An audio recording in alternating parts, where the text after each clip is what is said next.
Hello, welcome to part two of Why I Hate Islam. Now, let's get one thing clear from the outset. I'm not talking about hating Muslims, I'm talking about hating the ideology that Muslims are following and generally just do not understand.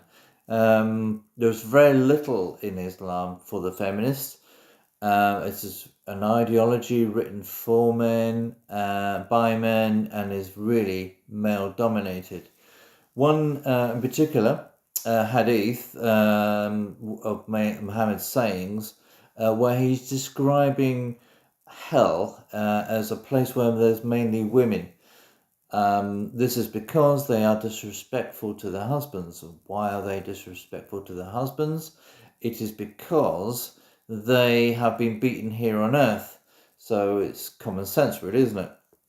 And of course, when you look at paradise and how that's described in Islam, it's described as a place of carnal delights, chaste virgin females, and basically things that are for the guys, very little there for the women. But what is there for women is a chance to reunite with their husbands who beat them here on earth.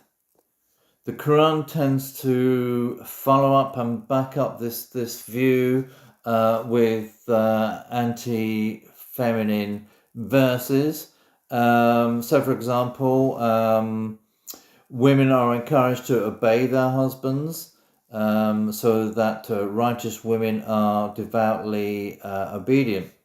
But yes, there are some good verses in the Quran. So, for example, in Surah 4, verse 1, it says that women are equal. Yeah, that's fine. But the problem is, these verses are abrogated by verses that follow on. So, for example, in two verses down from that, we have polygamy being allowed.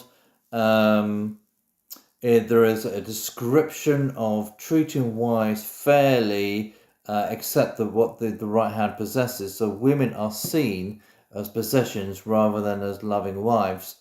And as you read the Quran, you get other verses that contradict what was said before about treating women fairly, when it says you are actually unable to treat your wives fairly. So there we go then. And it also talks about, men excelling women, and where corporal punishment is allowed, even if you think that your wife has been disobedient.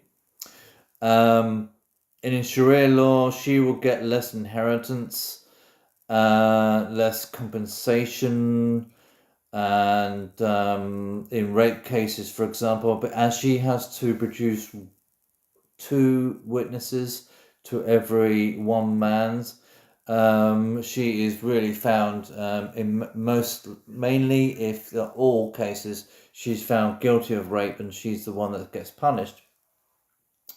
So also in the Quran we have verses that tell how women should speak and how they should behave as well. And then, of course, you've got FGM, which is a big problem.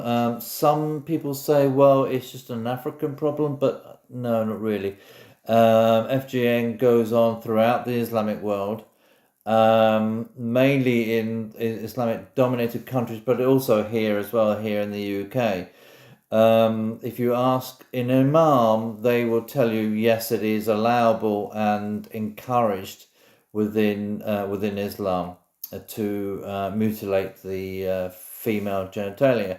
In the UK, there are 130,000 cases to date, but as of yet, only one successful prosecution. Now, I guess that's all down to political correctness. I don't know. What do you think? Well, that's it all for me. Join me in part 3. Thank you very much.